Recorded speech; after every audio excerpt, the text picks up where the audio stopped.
I survived the Bell Witch. Not everyone in my family can say the same. Maybe you've heard the story of the witch and the evil that followed her.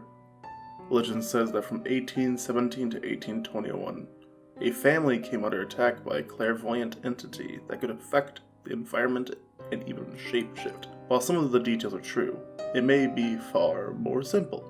I think I may have come across the creatures somewhere else as well. Sometimes words are chosen because they convey a truth.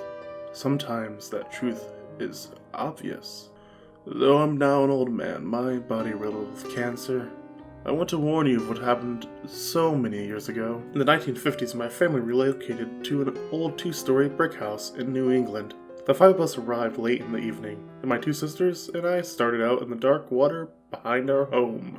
What's more, when we stepped into our bedroom, we found that our three beds point out towards the ocean. It was all so strange. My parents had little money, but they were able to purchase their home for less than what they had paid for a small apartment in Ohio. As my mother entered the bedroom behind us, her surprise was real as well. "I didn't realize the home would be furnished. What lovely little beds," she said. She tucked us into our three beds overlooking the ocean, kissed us on the foreheads, and shut the door.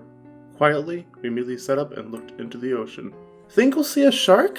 Sarah asked. "Course we will. It's the ocean," I replied confidently. My two younger sisters smiled, looking over at me in wonder. They always thought I would protect them, but I couldn't stop what was coming, and none of us were ready for what would happen next. That night, we fell asleep easily from our long journey until we heard the noise. The soft of a bell awoke us from our slumber. "Did you hear that, John?" Emma asked. "Yes." Gazing down at the black water, we were lost for words. There was a luminescent figure which appeared to stand on the surface of the water. As our eyes adjusted together, we saw that it was a woman.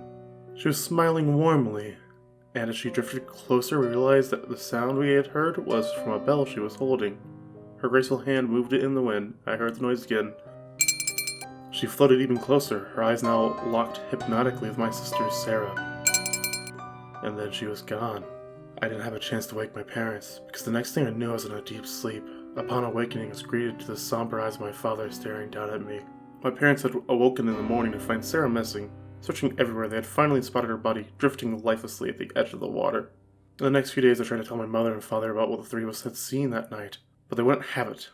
They were inconsolable at the loss of their daughter, and I had no patience for the fairy tale Emma and I had created. Sarah was buried 3 days later, but it wouldn't be the last time I saw her. The night after her funeral, Emma awoke to the same sound. We shot up in the bed and stared down at the deep waters. "John, did you?"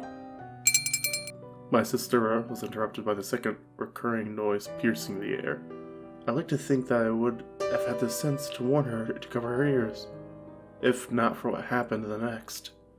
The eyes of my dead sister Sarah looked into mine. The beetle figure of the woman was not alone. This time, the small shape of my sister floated next to her, two of them holding hands and smiling at us innocently.